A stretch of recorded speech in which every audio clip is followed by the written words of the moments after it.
wasiirka wasaaradda caafimaadka Somaliland Dr. Salmaan Ciise Axmed Xagla Toosiye oo ku sugan magaalada Dubai ee wadanka Isutaga Imaaraadka Carabta ayaa maanta baaq nabadeed u diray labada beelood ee shaqaaqada ku dhaxmartay magaalada Buurle ee xarunta gobolka Cayn.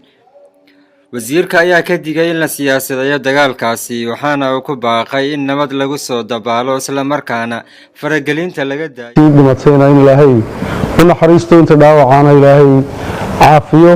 waxaan ugu baaqayaa dhammaanba madax dhaqameedka faraadada salaadiinta ogaasha iyo odayaasha waxgaradka dhammaantood inay isugu tagaan inay gacanta ku dhigaan arrintaas oo intaa wax ka badan aanay dhicin. waa dhaqan aynaan lahaan jirin, waa waxaan horey uga dhex dhicin jirin, waa wax cusub. ilaahay intaa haynaga ekaysiiyo dhaqsana wax looga qabto. waxaan kaloo halkan soo jeedinayaa in aan haba yaraatee wax siyaasadda arrintaa laga dayin, inaan la siyaasadayn, in dadka qaar aanay isku dayin inay ka faa'iidaystaan labadan beelood oo aan arrintani hore uga dhex dhici jirin. iminkana aan filayo inay intaa ku ekaan doonto.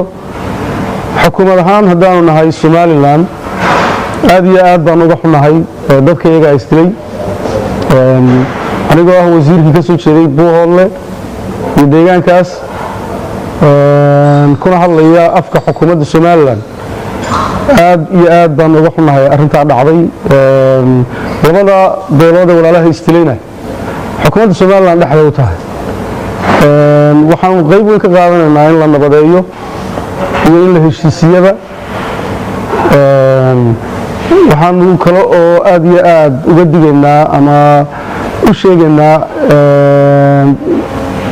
kuwa raba inay siyaasadeeyaan ama ka faa'iidaystaan ama ay fidnada sii fidiyaan ama sii ifiyaan oo ay dabka baxaya shidaal iyo gaas ku sii shubaan inaan haddaan xukuumadda Somaliland u dulqaadan doonin. reer Buurle iyagaa istilay, waa dad walaalaa, iyagaan isu daynaynaa inay nabadooda sugaan, in wixii dhexdooda ka dhacay ay meel saaraan.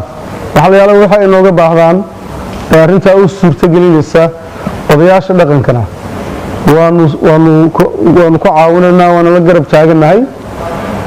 mar labaad aad iyo aad baan arrintaa uga xumahay. waxaan aad iyo aad dadkayga ugu boorinayaa inay heshiiyaan, inaan xabad damba dhicin, sidii ay isugu duubnaayeen inay noqdaan. fidnadaasi halkaa ku istaagto, laysu yimaado, lagana wada hadlo sidii wixii dhacay looga heshiin lahaa, isla mar ahaantaana waxaan oo kale aanay mar dambe u soo noqdeen. waxa weeye laba reer baa istilay, meel walba way ka dhacdaa, waana la istilaa. ama maamul ha ka jiro meesha ama yuu ka jirin maamule, meelo maamul ka jiraan ayaa la isku dilaa. qolooyin kale iyadoo xabadu dhacayso maamul baa inaga saari kara arrinkan.